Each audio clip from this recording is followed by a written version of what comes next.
ዛሬ የምንማማርበት የትምህርታችን ርዕስ እግዚአብሔር ሰይጣንን እንዲፈትነን ለምን ይፈቅድለታል በሚል ርዕስ ነው የምንማማረው። እንግዲህ መቼም ትምህርት ስንማር አንዳንድ ጥያቄ መመለስ ነው ዓላማው። ሰይጣን የሚፈጥርብንን ዓላማ መመለስ ነው። እርግጠኛ ነኝ የሁላችሁም ጥያቄ ነው። ነው አይደለም? እስቲ ነው የሚል ነው።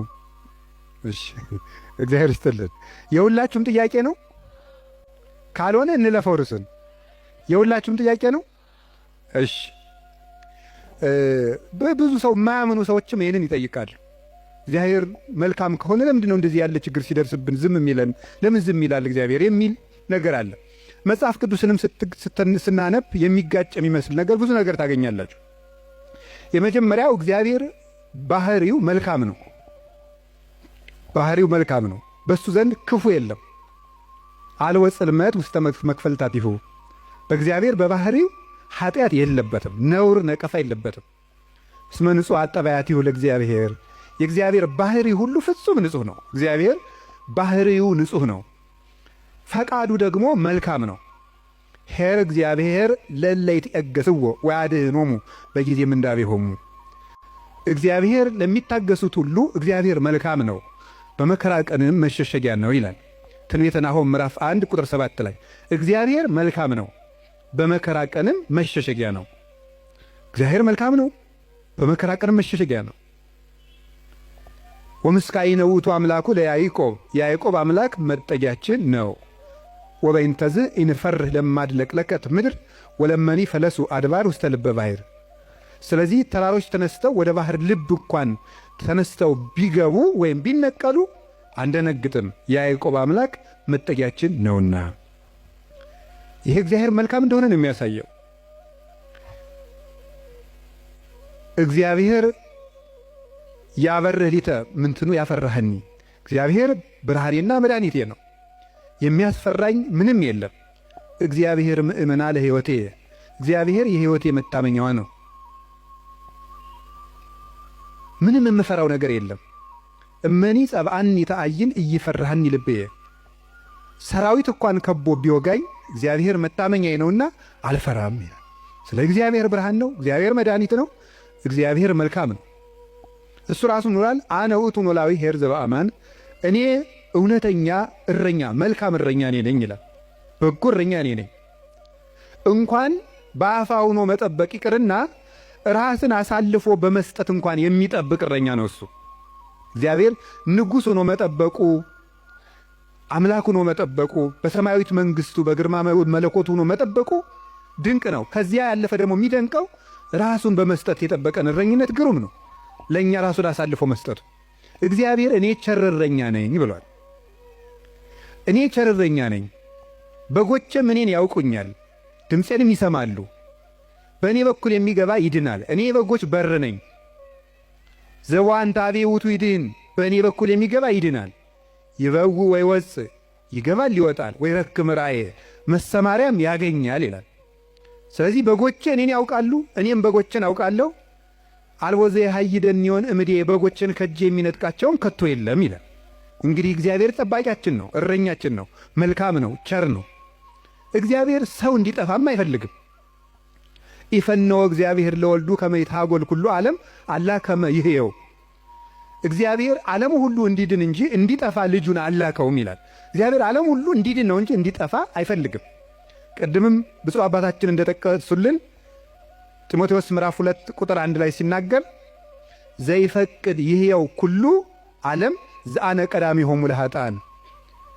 የኃጥአን መጀመሪያቸው የምሆን እኔንም ጨምሮ ዓለም ሁሉ እንዲድን የሚወድ እግዚአብሔር ይላል ቅዱስ ጳውሎስ። ዓለም ሁሉ እንዲድን የሚወድ እግዚአብሔር የሚወደው ዓለም ሁሉ እንዲድን ነው። ወይኩን ፈቃድከ እንላለን። ፈቃድህ በሰማይ እንደሆነች እንዲሁም በምድር ትሁን እንላለን። ቅዱስ ዮሐንስ አፈወርቄን ሲተረጉም ፈቃዱሰ ለእግዚአብሔር ድኅነተ ዓለም ውእቱ ይላል። ፈቃድህ ይሁን እያልን እንጸልያለን። ፈቃዱ ምንድን ነው ይልና የእግዚአብሔር ፈቃዱ ዓለም እንዲድን ነው ይላል። ሰዎችን ሁሉ ይወዳል፣ ለፍጥረት ሁሉ ይራራል። እግዚአብሔር ፍጥረትን እግዚአብሔር እንኳን እሱ ይቅርና ቅዱሳን ቸሮች ናቸው። የቅዱሳን ቸርነት ከሰው አንሶ እስመ ነፍሰ ጻድቅ ይትራራ ላይ ለነፍስ እንስሳው የጻድቅ ሰው ነፍስ ለእንስሳ እንኳን ይራራል ይላል። ጻድቅ ለእንስሳ እንኳን የሚያዝን ነው። እግዚአብሔርን ተውት። አንድ ሰው እግዚአብሔርን መምሰል ሲጀምር ለእንስሳ እንኳን የሚያዝን ይሆናል። ለእንስሳት የሚያዝን ይሆናል። ዛሬም ድረስ አሉ ለእንስሳት የሚያዝኑ። በገጠር ያሉት ያዝናሉ። የከተማው ሰው እንጃ ያላውቅም፣ ከተማ ስለማልኖር። የገጠር እናቶች ጤፍ እንኳን ሲያበጥሩ ለወፎቹ ይተውላቸዋል፣ እንዲለቅሙ ይተውላቸዋል። ለዝንጀሮ ይተዋል። በኦሪት ዘዳግም ማለት ቃርሚያ በቃረምክ ጊዜ አዝመራህን ጨርሰህ አትጨደው፣ ለድሃና ለአውሬ ተው ተብሏል። ርኅራኄ የብሉይ ኪዳንም የአዲስ ኪዳንም አስተምሮ ነው።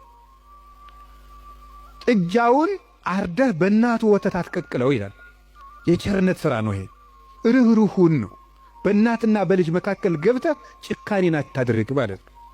እናትና ልጅን መለየት ጭካኔ ስለሆነ እግዚአብሔር እንኳን ለሰው እናትና ልጅ ይቅርና ለእንስሳት እናትና ልጅነት የሚያዝን ርኅሩህ ነው እግዚአብሔር።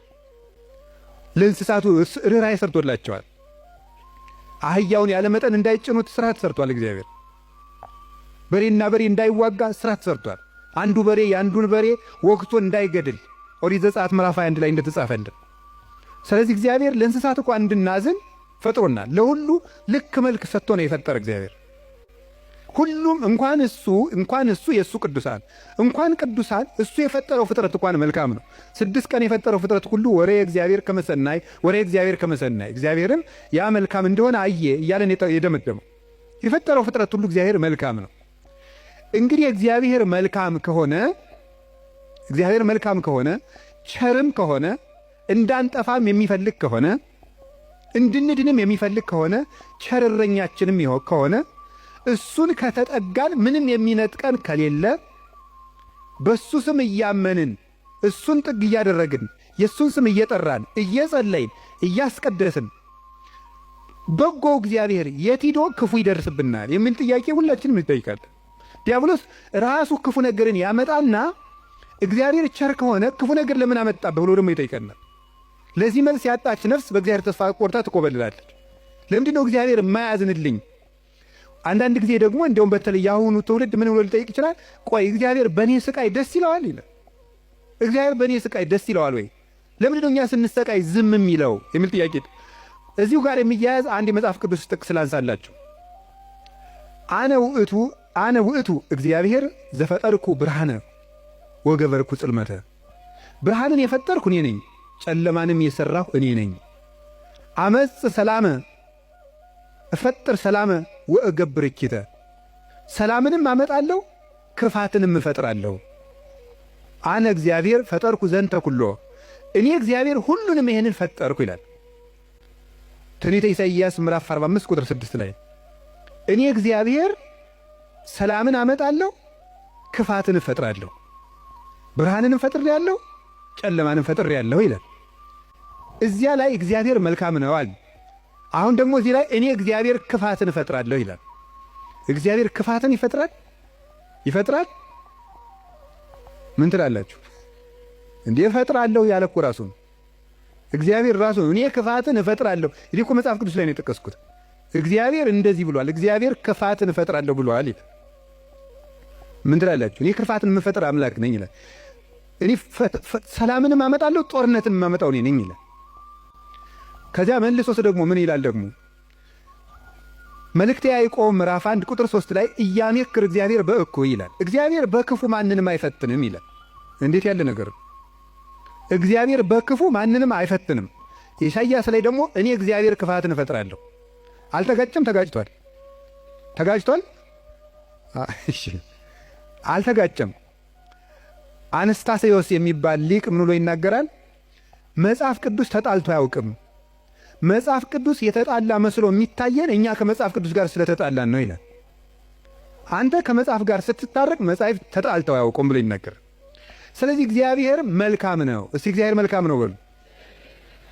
እግዚአብሔር ቸር ነው በሉ። ሰው ሁሉ እንዲድን ይፈልጋል፣ ይረዳናልም። ልብ በሉ። እንዲያውም ምንድን ነው የሚለው? ወይ ፈቅድ ምክንያት ለድኂን። እግዚአብሔር ሰውን ለማዳን ምክንያት ይፈልጋል። ሰውን ምክንያት ፈልጎ ነው የሚያድን እንጂ ቆይ እስቲ በገሌ በምን ልፍረድበት አይደለም የሚለው። የሚያድን ነገር ከዚህ ሰውዬ ምን ላግኝ፣ እንዲሁ ምን አይቼ ልማረው ነው የሚለው። እንጂ እግዚአብሔር እንደው በገሌ በምን ልፍረድ ይችንም ልመዝግብ አይደለም የሚለው። ኃጢአትን ብትቆጣጠር እሱ ኑሮ በፊት ማን ይቆማል ያለ ዳዊት ይሄን። ኃጢአትን ብትቆጥር በአንተ ፊት የሚቆም ማንም አይቆምም። ቸርነትን የሚቆጥር እግዚአብሔር ሰውን ለማዳን ተግቶ የሚሻ አምላክ መሆኑን የምታዩት ሰውን ለማዳን ወርቅ እፈልጋለሁ ቢል ኖሮ ወርቅ ስንት ሰው ይኖረዋል? እግዚአብሔር ግን ሰውን ለማዳን እስከ ውሃ ዝቅ ያለ አምላክ ነው። ቀዝቃዛ ውሃ የሰጠ ይድናል አለ። ምን ማለት መሰላችሁ? እስከ ትንሹ ነገራችሁ ድረስ እናንተን ለማዳን እወርዳለሁ። ውሃ ማንም ሰው ሊያገኘው የሚችለው ነው። ሌላ መንፈሳዊ ትርጉም አለው። ውሃ የሰጠ የተባለ ይላል ቅዱስ ቄርሎስ። ሰው ምንም ነገር ቢሰጥ በእግዚአብሔር ዘንድ ውሃ ነው። አካልህን እንኳን ለእግዚአብሔር ቆራርጠ ለሰማዕትነት አሳልፈ ብትሰጥ ለእግዚአብሔር ግን ውሃ እንደ መስጠት ነው። ምክንያቱም ያ አካል የራሱ ነው። እግዚአብሔር ደግሞ ለአንተ ያደረገልህ ነገር ያንተ አካል ቢቆራረጥ እንኳን የማይመጥን ነው። ስለዚህ ለእግዚአብሔር ምንም ነገር ብንሰጥ ውሃ ነው። አካል እንኳን መስጠት ቢሆን ውሃ ነው። እንደዚያ ከሆነ እግዚአብሔር እንደዚህ ያለ መልካም አምላክ እንዲህ ያለ መልካም አባት ከሆነ ለእኛ የሞት አምላክ አኮ በመላክ ወአኮ በተንባል መልአክ ልኮ አማላጅ ልኮ ሳይታረቀን ራሱ መጥቶ ከታረቀን እስከዚህ ድረስ ሰው የሚወድ አምላክ ከሆነ ለምንድን ነው እግዚአብሔር ክፉ የሚያመጣብን የሚል ጥያቄ ይኖራል። እግዚአብሔርስ በክፉ ይፈትናል ወይ? መልሱ አይፈትንም ነው። እስኪ አይፈትንም በሉ። እግዚአብሔር በክፉ ይፈትናል አይፈትንም? እግዚአብሔር ክፉ ይፈጥራል አይፈጥርም? እስኪ ንገር፣ ይፈጥራል አይፈጥርም? አይፈጥርም። እግዚአብሔር እንዴ እፈጥራለሁ ብሎ አላልክም ቅድም ልትሉ ትችላላችሁ። እግዚአብሔር ክፉ አይፈጥርም። ታዲያ ምን ማለት ነው? ክፉ ሲመጣ ዝም ይላል ነው። እስኪ በሉ ንገሩ እንጂ ክፉ ሲመጣ እስኪ ለምሳሌ እንዲህ የሚል ነገር አለ። ሮሜ ምዕራፍ 13 ቁጥር 1 ላይ እስመ ይሰየም መኮንን ዘእንበለ ዘእምኀበ እግዚአብሔር ይላል። ያለ እግዚአብሔር ፈቃድ ባለስልጣን አይሾምም ይላል። አይ በደንብ ስሙ። ያለ እግዚአብሔር ፈቃድ ምን አይሾምም ነው። እና እንግዲህ ሁሉም ባለስልጣን እግዚአብሔር እየፈለገ ነው የሾመው ነው? አዎ አይደለም? ሁሉም ባለስልጣን ማለት ነው። እንደው የዛሬዎችን መገምገም ከፈራችሁ የድሮዎችን ገምግሙ፣ ችግር የለም። እውነቴን እኮ ነው ማለት ነው። ቢያንስ የድሮዎቹ መጥተው ምንም አያረጉንም ማለት ነው። ስለዚህ የድሮዎቹን መገምገም ትችላላችሁ። እና እንደ ሁሉንም እግዚአብሔር የወደደ የተሾሙ ናቸው። ምን ይመስላችኋል? ይሄ እግዚአብሔር ክፉ ነገር ሲመጣ ይፈቅዳል ነው። እስቲ ይፈቅዳል በሉ። ይፈቅዳል የሚለው ነገር ፈቃድ እግዚአብሔር የሚባለው ሁለት ትርጉም አለው። ፈቃድ እግዚአብሔር የሚባለው አንደኛው ውዴታ ነው። ሁለተኛው ደግሞ ይሁን ማለት ነው። የእንግሊዘኛ ቃላትን ለመጠቀም ይቅርታ አድርጉልኝ፣ ልጠቀም ነው ገና ስለ ቅርብ ለማድረግ ለእናንተ እንዲመቸኝ ነው። የመጀመሪያው ምን ይባላል? ፐርሚሽን ይባላል። እስቲ ፐርሚሽን በሉ እንጂ። ሁለተኛው ዊል ይባላል። እስቲ ዊል በሉ። እሺ ፐርሚሽን ማለት ምን ማለት ነው?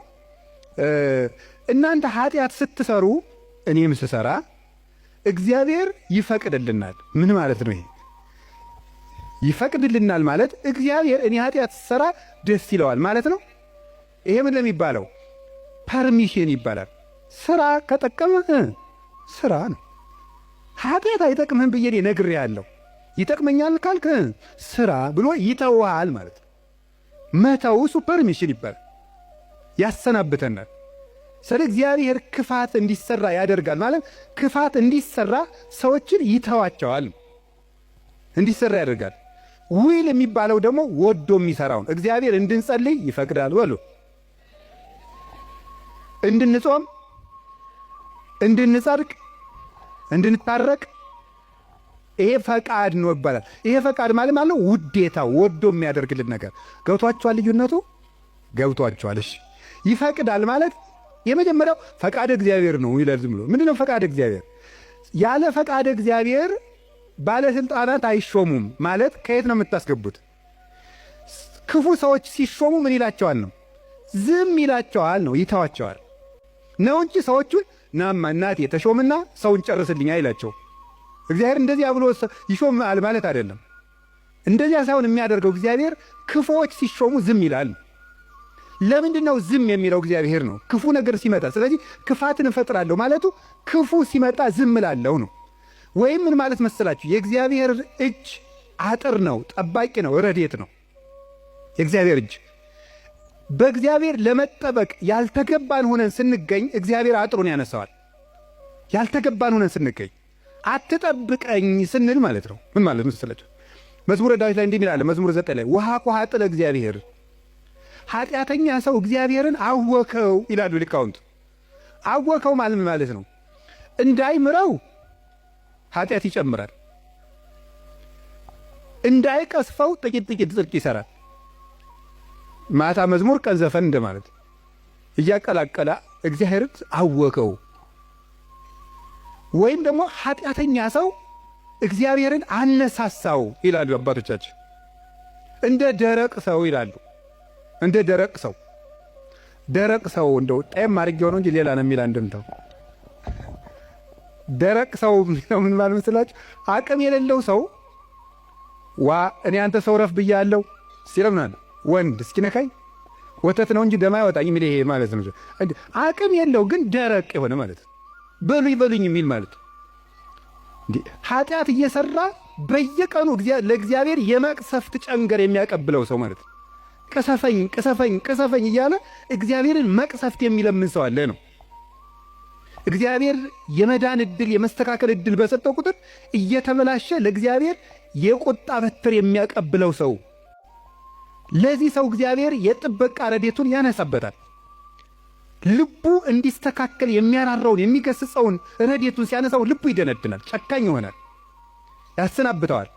ያን ጊዜ ሰዎች በሙሉ አራዊት አጥር ሲነሳላቸው በተከፈተ ቤት ውስጥ ገብተው እንደሚሰለጥኑት ሁሉ እግዚአብሔር ረድኤቱን ከኛ ላይ ሲያነሳ አራዊት የሆኑ ሰዎች በስልጣን ሊሆን ይችላሉ፣ በጭካኔ ሊሆን ይችላሉ፣ መጥተው እንዲሰለጥኑ ያደርጋቸዋል ማለት ነው። በሰው ላይ እንዲሆኑ ያደርጋቸዋል። እንደተባለው ማለት ነው። አንድ ዲያቆን ነው አይደል የተባለው፣ መቅደስ ውስጥ ቅዱስ ጳውሎስን መልእክት ማንበቡን ትቷሉ የኢዮብን መጽሐፍ ያነባል አሉ። እንዲያው እኮ ይገርማል። እና የሚያነበው ደግሞ አነግስ ብእሴ መደለው የሚለውን ነው። አፄ ቴዎድሮስ እያስቀደሱ ነው ይባላል። ጨካኝ ንጉሥ አነግሳለሁ የሚለውን ነው የሚያነበው። ጨካኝ ንጉሥ አነግሳለሁ ብሏል እግዚአብሔር የሚለውን ያነባል። ምን ብለው ጨመሩበት እሳቸው? ቀጥሎ ያለውን እሱ ግን አይላትም አውቆ በይንተ ከየህዝብ የሚለውን ጨምረው እንጂ አሉት አሉ። ስለ ህዝቡ ክፋት የሚለውን ጨምረህ አነበው አሉት። ስለምኑ ክፋት ነው? ስለ ህዝቡ ክፋት ነው። ስለዚህ ክፉ ነገርን ማን ነው ያመጣው ካላችሁን፣ እኛ በሉ ንገሩኝ እንጂ እኛ ነን ክፉ ነገርን የምናመጣው። እግዚአብሔር ክፉ ነገርን አመጣለሁ ማለት ክፉ ነገር ሲመጣ ዝም እላለሁ፣ አሰናብተዋለሁ ማለት ነው። ፈርዖን በእስራኤል ላይ እንዲሰለጥን ዝም እለዋለሁ ነው፣ አሰለጥነዋለሁ። ለምንድን ነው እግዚአብሔር ክፉ ነገር እንዲመጣብን የሚፈቅድ? አይወደንም፣ ይወደናል።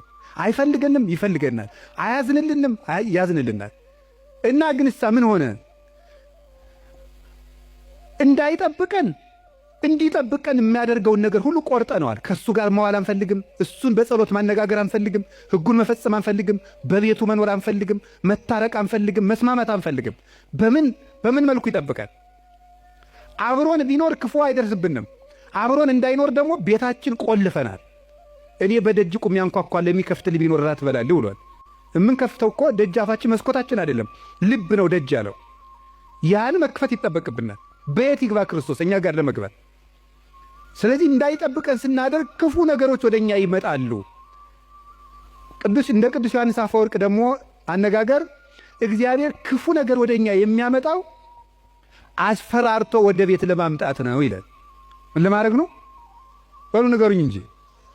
አቤት! አስፈራርቶ ወደ ቤት ለማምጣት። ይሄንን ቅዱስ ዮሐንስ አፈወርቅ በምን ይመስለዋል? ልጇ ቁማር እየተጫወተ ባስቸገራት እናት መስሎ ያስተምራል። ቁማር፣ የዛሬውን ቁማር እኔ አላውቅም። የድሮ ሁሉ ቁማር አለ። ምን ግጫ ምናምን ቅልቦሽ የሚባል አለ በገጠር። ይሄ ገበጣ በጣም ብዙ አለ። በቃ የስኒ የቁማር አይነት የገጠር ቁማር ነው። እረኞች የሚጫወት በቁልፍ በምናምን ነው። ያን እየተጫወተ ሲያስቸግራት ምን ታደርጋለች ይችላል? ማስክ የለበሱ የሚያስፈራሩ ጎልማሶችን ከጎረቤት ትልክበታለች ይችላል። ሕፃን ሆኖ እያካስቸገራት የሚሉ ሰዎች ትልክበታለች። ያ ሕፃን ልጅ በእነዚያ ተስፈራርቶ ምን እንዲያደርግ ይመስላችኋል? እየሮጠ ወደ እናቱ ቤት እንዲመጣ ነው። እንደዚያ የምታደርጉ እናቱ ልጇን ጠልታ ሳይሆን ልጇ ከዚያ ነገር እንዲወጣ የሚያስፈራሩ ሰዎችን ትልክበታለች። እግዚአብሔር ክፉ ነገሮች ወደኛ ሲመጡ ዝም የሚላቸው ዋናው ምክንያት ምንድነው ሲባል እነዚያ ነገሮች እንኳን ቢሆን አስፈራርተውን ቃል እግዚአብሔር ስላልመለሰን፣ ምክር ስላልመለሰን፣ ንስሐ አባት ስላልመለሰን፣ መጽሐፍ ስላልመለሰን፣ ስብከት ስላልመለሰን፣ ምንም ነገር ስላልመለሰን ቢያንስ የሚያስፈራሩ ነገሮችን እንኳን መጥተው ወደ ቤቴ ቢመጡ ብሎ ነው። አይታችኋል አይደለም? አሁን በኮቪድ ጊዜ ሰው እግዚኦ ማረነ ክርስቶስ እግዚኦ ያን ጊዜ እኮ ታምር ነው።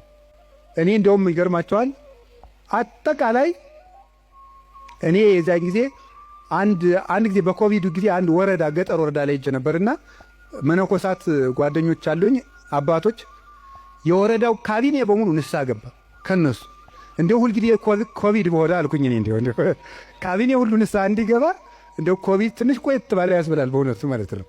አሁን ሰው ይውላችሁ እግዚአብሔር የሚያስፈራሩ ነገሮችን የሚልክብን ለዚህ ነው። አንድ ችግር ሲገጥመን እንሰበሰብ። አምና የነነዌ እንግዲህ ታስታውሳላችሁ አይደል? ሁል ጊዜ እንሰበሰባለን። ችግር ሲመጣ እግዚኦ ባረነ ክርስቶስ እንላለን። እናቲቱ ግን እነዚያን የሚያስፈራሩ ነገሮችን የምትልክ መልሶ ወደ ቁማሩ እንዲሄድ አይደለም፣ ልጇ ከቤቷ ቁም ነገረኛ ሆኖ እንዲቀር ነው። እግዚአብሔር የሚያስፈራሩ ነገሮችን ብቅ የሚያደርጋቸው መከራዎችን እንዲመጡ የሚያደርገው እኛን ስለሚጠላን አይደለም፣ እንዲሰበስበን ነው። እግዚአብሔር ለነነዌ ሰዎች የሚገለብጥ መከራ እመጣለሁ ያላቸው ተመልከቱ። ይሄን የእናትነት ስራ ነው የሰራው እግዚአብሔር።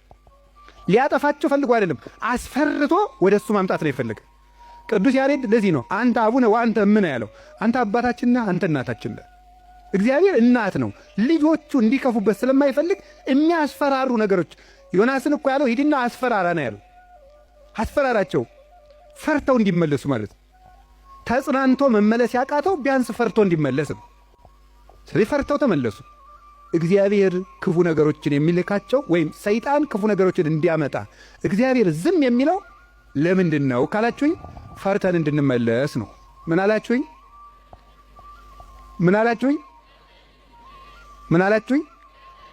አንዳንድ ጊዜ ሕፃን ሆነን ስናስቸግር ትዝ ይላችኋል። ለከተማ ሰው እዚሁ ምሳሌ ቅርብ አይደለም። አንተ ነዚያ ምድጃ እየቆሰቆስክ ያደርከው እኛ ስቶቭ ነን እንዳትሉ። እኛው ምድጃ ሲነድ ድሮ እሳት እማማ እያልን እናስቸግራለን። እሳት እኮ ነው የምንለምነው። ከዚያ መጨረሻ ላይ እምቢ ካል ኡፍ እያሉ ያስፈራሩናል። እምቢ ካልና አይ እንግዲህ ቀመሰው ብለው ተርኮስ ያደርጉናል። ድግም ቀን እሳት የሚባል አንቀምሳትም ከዚያ በኋላ ማለት ነው። እግዚአብሔር እንደዚያ ነው። እፉ ይለናል። እናታችን አባታችን ስለሆነ መመለስ ካቃተን አንዳንድ ጊዜም ተርኮስ ያደርገናል። ድግም ቀን እንዳይደግመን ማለት ነው። እና እግዚአብሔር ስለሚጠላን እንዳይመስላችሁ። እኔ እውነቴን እኮ ነው። እንዴት አድርጎ እንደሚወደን ተመልከቱ። አሁን እናት ልጇን በእሳት መተርኮስ ፈልጋ ነው አይደለም። ልጄ ጨርሶ ከሚቃጠል እንደው ትንሽ ይተኩሰውና ለሌላ ቀን እንዳይቃጠልብኝ ነው ነገሩ እኮ። እግዚአብሔር ጋነም እንዳይበላን እኮ ነው ትንንሽ ነገሮችን የሚተረኩሰን። ገንዘቦቻችን በማሳጣት ዘመድ እንዲሞትብን፣ ጓደኛ እንዲለየን በማድረግ ከሹመት እንዲሻሩ፣ እንድናጣ፣ እንድንዋረድ፣ ኃጢአት ስንሰራ የሚያዋርዱንን ሰዎች በመላክ ሰዎች እንዲደርሱብን በማድረግ በማጋለጥ ኋላ ከምትጋለጥ ዛሬ ባጋለጥ የሚያዋርዱ ሰዎችን ጭምር በመላክ እግዚአብሔር እኛን ትንሽ ተርኮስ እያደረገ ወደ ቤቱ ያመጣናል። እንዴት እንደሚወደን ተመልከቱ። ፈተና በመጣብን ጊዜ እግዚአብሔር እንደሚወዳችሁ ተመልከቱ። እውነቴን የምነግራችሁ ጌታዬ ለምንድን ነው እንዲሁ አክስቴም ሳምንት ዕለት ሞተች፣ እናቴ ደግሞ የዛሬ ወር፣ እንደገና ደግሞ የዛሬ 2 ወር ከሥራ ተባረርኩ፣ እንደገና ደግሞ ይሄ ቀበረብኝ፣ ደግሞ ይሄኛው ተቃጠለብኝ፣ እንደዚህ አለብኝ፣ ጠልታኝ ነው ወይ እባክህን ወይም እባክሽን ልጄ ወደ ቤቴ ኑ ማለት ነበር። እንዲህ አድርገህ ትፈልገኛለህ ወይ? ረስቼህ ስለኖርኩ እማስታውስበት መከራ ሰጠኸኝ ተብሎ ነው መመስከር ያለበት። አንተን እንዳስታውስህ የመጥሪያ ደብዳቤ ላክልኝ ነው። መጽሐፍ ቅዱስን ደብዳቤ ጽፎ ላከ፣ ንስሐ አባት ላከ፣ መጽሐፍትን ጽፎ ላከ። በቅዳሴ ጠራን፣ በትምህርት ጠራን፣ በመዝሙር ጠራን። ወንድሞቻችን ሲመጡ በመከራ ጠራን፣ አልተመለስንም። መጨረሻ ላይ ደግሞ የመከራ መልእክት ይልካል። እባካችሁ ኑ ነው። ለምኖ የሚያድን አምላክ እንደ እግዚአብሔር ያለ አለ እንዴ? ለምኖ እኮ ነው የሚያድናል። አሁን ሙሴን አላያችሁትም? እንዴት አስፈራርቶ መመለስ እንደፈለገ። እስራኤል ጣዖት ሲያመልኩ ሙሴ አቤት ተወኝ ማይጄ ላጠፋቸው። አሁን ሙሴ እግዚአብሔር ጨብጦት ይዞት ይጄ ላጠፋቸው ነው። እንዲሁ እኮ ይገርማል እኮ እግዚአብሔር የሚያደርገው ነገር። ኧረ ተው አታጥፋ። እንዲህ ማብላት ሲያቅተው ጊዜ በረሃ አምጥቶ ጨረሳቸው ነው የሚለው አለ ሙሴ። እግዚአብሔር እንዳይሰደብበት ነው እሱ። 40 ዓመት ማብላት ሲያቅተው በረሃ አምጥቶ ጨረሳቸው ነው የሚለው አሉት። እንዲያውም እነሱን አታጥፋ አባቶቻችን ሲተረጉሙ አሁን እግዚአብሔር ሊያጠፋቸው ወዶ አይደለም ሙሴ እንዲሰራቸው እንዲቀጣቸው ብለው ነው እንጂ ይላል። እንግዲያስ ሂድና ቅጣለው ሰርቶ ቀጥቶ እስራኤልን ወደ ራሱ ሰበሰባቸው። በማስፈራራት እንድንመለስ እግዚአብሔር ክፉ ነገር እንዲመጣ ያደርጋል። ከቃሉ ጋር ናቸው። ከቃሉ ጋር ናቸው። እግዚአብሔር ከሁላችን ጋር ይሁን። ስንት ሰው ነው እግዚአብሔር በሚያውቀው እንዴ ተነግሮ እኔ እንዲያው አሁን ሰውየው መዚህ ስለሌለ ተመስገን ነው ልናገር። ተነግሮ ይሄንም አይሰማውም ችግር የለም። ተነግሮ አልሰማ ያለ ሰውዬ የሳምባ ቲቪ ገብገብ ሲያደርገው የቆረበ ሰውን ያውቃሉ። ተመስገን ነው። እንኳን ቲቪ መጣ እንዴ እውነቴን እኮ ነው የምነግራችሁ። ተርኩት ስንት ሰው ነው ስንት አመፀኛ ነው ጸበል እንደምን ሰነበታቸው አማን ነው ሰላም ነው ፒስ ነው የሚለው ሁሉ ጸበል ሲሄድ እግዚአብሔር ይመስገን የሚለው እንዲሁ እግዚአብሔር ማን ይተርኩሰን እንጂ እውነቴን እኮ ነው የምነግራችሁ። እግዚአብሔር ማን ይተርኩሰን። ምድር ጠቧችሁ እኮ የምትራመዱት ሁሉ ጸበል ስትል ኩምሽሽ በቃ እንዲሁ ለተቸገረ እንድናዝን አረማመዳችን እንኳን ልክ እንዲኖረው ንግግራችን መጠን እንዲያበጅ እግዚአብሔር ማን ይተርኩሰን እንጂ ተነግረን ሰምተናል እንዴ? እውነቴን ነው። ስንቶቻችሁ ደስ አሁን እዚህ ውስጥ ራሱ ብቆሰቁስ እዚህ ከተሰበሰበው ውስጥ እግዚአብሔር በሚያውቀው እግዚአብሔር ነቅሶ ቢያወጣ ሲቸግራችሁ ወደ ቤተ ክርስቲያን የመጣችሁ ስንቶቻችሁ ናችሁ? ወይ ባለ ትዳሮች ሲጣሉ እኮ ነው ባጋባናቸው በ20 ዓመታቸው እኮ ነው ቤተ ክርስቲያን የሚመጡ ሲጣሉ ነው። ይኸው ከተጋባን ዓመታችን ነው። ምላትን አትሰማኝም ምንም አታዳምጠኝም ማለት ይጀምራል ማለት 20 ዓመት ጠፍቶ ኖሮ ምናምን መከራውን ነው ተደዝድዞ ነው እዚህ ወዲያ መከራችን ምን ተመስገን ነው እንኳን መጣችሁ። ዋናው መሸም ነጋም መምጣታችሁ። ስለዚህ እግዚአብሔር ሰው ሁሉ ራሱን እንዲጠላ ሊያደርግ ይችላል። እንድንመጣም ከፈለገ እግዚአብሔር ሰው እንዲጠላን አያደርግም። ሰው እንዲጠላን ሰይጣን ሲያደርግ ዝም ይላል። ይሄ እግዚአብሔር እኛን የሚጠራበት መንገድ ነው። በቸርነቱ ወደ ቤቱ ይጥራን። የነነዌ ሰዎች የሚያስተምሩን ይሄንን ነው። እኛም ነገ ከነገ ወዲያ አሁን ሁላችሁም ችግር ካለባችሁ እግዚአብሔር ጠልቶኝ ነው አትበሉ። እግዚአብሔር ወደ ቤቱ ሊጠራ ይፈልጎ ነው ማለት ያለ